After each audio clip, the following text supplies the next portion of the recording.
The storm over the shattered moon base howled like a wounded machine. Metal shards rattled across the landing deck, while emergency sirens pulsed through the fractured corridors below. The battle had ended only minutes earlier, but its scars were etched everywhere. Towers that had once stood tall were now broken cages of steel. The lights flickered as if unsure whether to remain alive. Through this ruin, a lone human warrior named Aaron moved with steady purpose. His armor was scorched, cracked along the side where an energy blast had struck, yet he walked with the determination of someone who refused to yield. He had come here with a squad, but the chaos of the fight scattered them. Some had escaped, some had fallen, and he no longer knew who remained. All he knew was that an enemy warship was still somewhere above, and a countdown timer on the base indicated total core collapse within the hour. Aaron had been trained to walk away from unwinnable situations. He had been taught that an evacuation was the only reasonable action when time and probability turned against survival. Yet something tugged at him. During the fight, he had glimpsed a figure carried away by hostile drones. Not a soldier, not a mercenary. A civilian with silver markings over her skin and eyes that glowed faint blue. He had overheard the enemy call her a princess, one of the last of her line. They seemed to want her alive, but their actions looked more like preparation for an experiment than a rescue. Aaron had fought long enough to recognize cruelty when he saw it.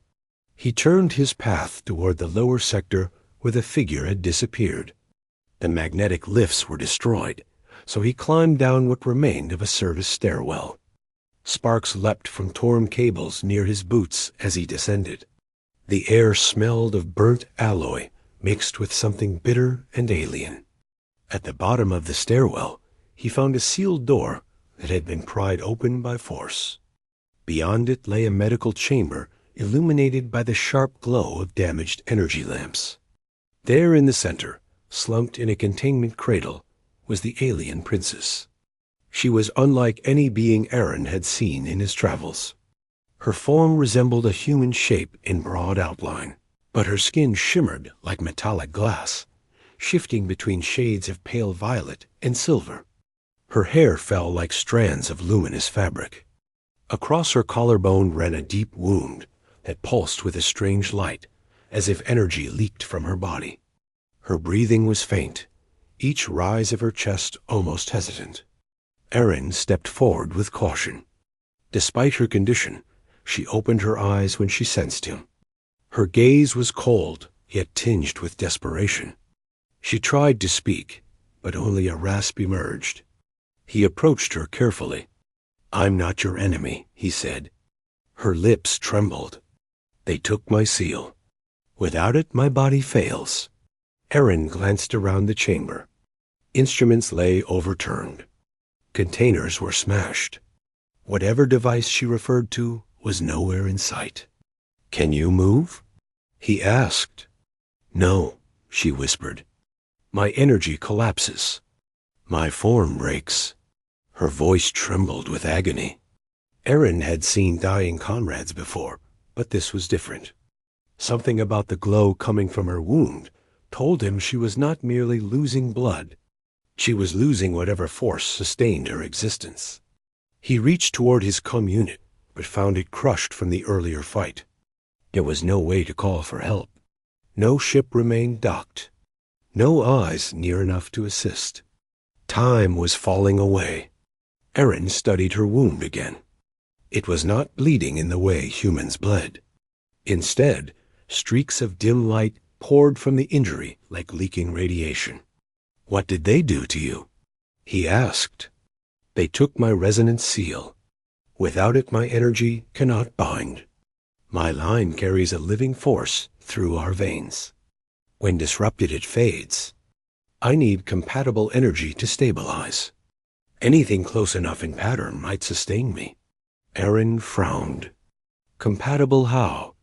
She looked at him, and in her gaze he sensed both fear and hope.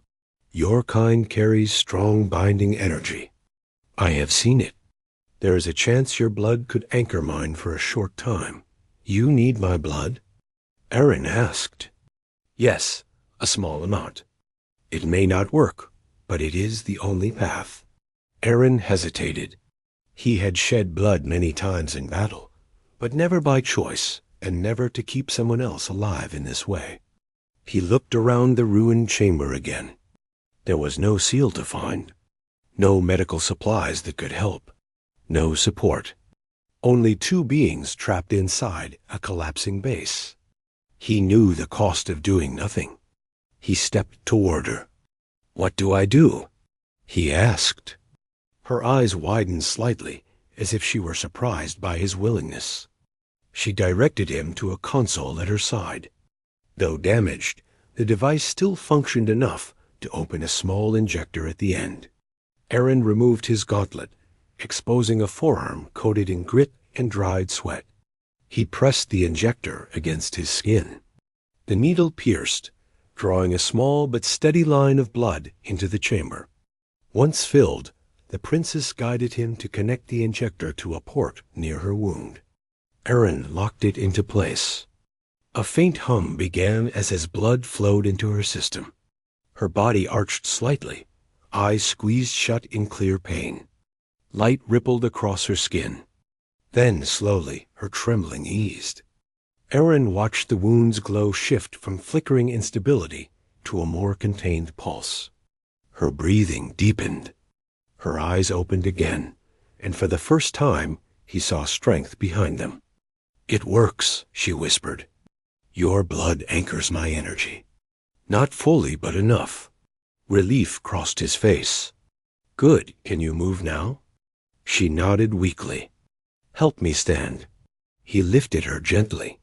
Her posture remained fragile, but she found her balance. The chamber lights flickered again. The bass rumbled. Somewhere above a heavy blast echoed. "We need to leave," Aaron said. "The core will fail soon," she said. "It will consume everything here." Aaron supported her as they moved through the corridor. She leaned against him, each step careful. Her body still shimmered with instability, but now a faint warmth radiated from her. As they reached a crossway, Aaron heard metal clatter behind them. A patrol drone, one of the enemy's machines, hovered into view. Its scanning beams swept the hall and locked onto the princess. Aaron reacted instantly. He pushed her behind a support beam and faced the drone. His sidearm only had a few charges left. He fired once. The drone dodged. He fired again, striking its sensor array. The machine spun erratically. Its stabilizers whined. Before it could recover, Aaron lunged forward and drove his fist into the core panel beneath its central rotor. Sparks burst as the drone collapsed. The princess stared at him with a mix of awe and disbelief. "You risk yourself for me.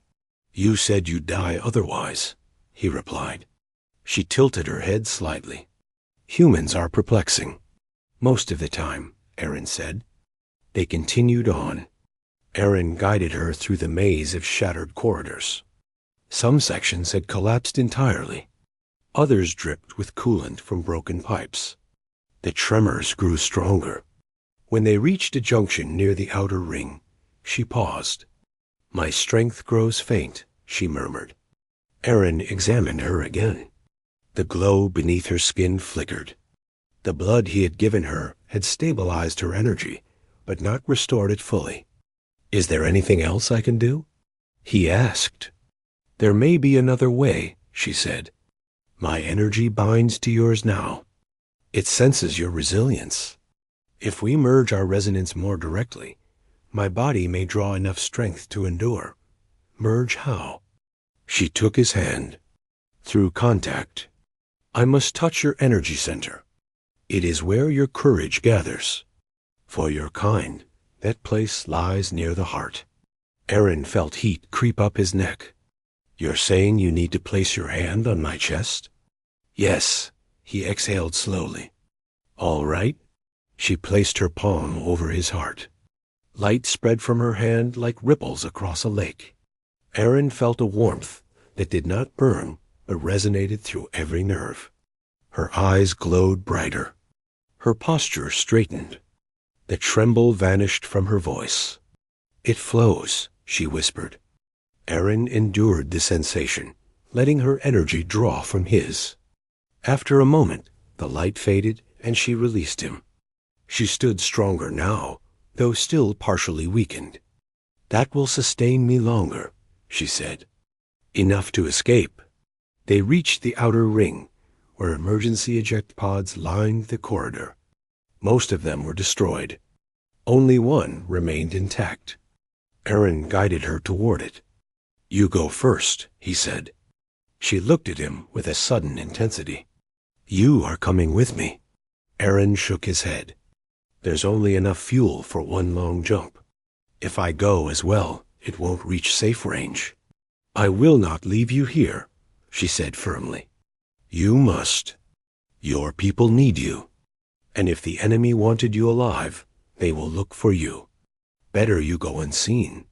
She stepped closer. "I owe you my life. My line owes you a debt that crosses star paths. Your courage shapes the flow of fate." Aaron smiled faintly. "Then repay it by surviving."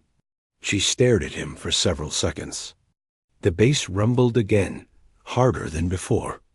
She finally stepped into the pod. Before sealing the hatch, she reached out, taking his hand once more. "What is your full name?" she asked. "Aaron Hall," he answered. "I will remember it," she said. He closed the hatch for her. The pod hummed as it powered up. Its engines glowed. The chamber filled with rising vibration. Aaron stepped back as the pod launched into the void, streaking toward the distant stars. When it vanished from sight, he felt a quiet satisfaction. He had done something that mattered beyond war and orders. A new tremor shook the floor, reminding him that his own time was short. He surveyed the corridor. One more pod might be salvageable. He worked quickly, ripping out damaged wiring, rerouting energy cells, and forcing the hatch mechanism to comply. The base groaned in protest,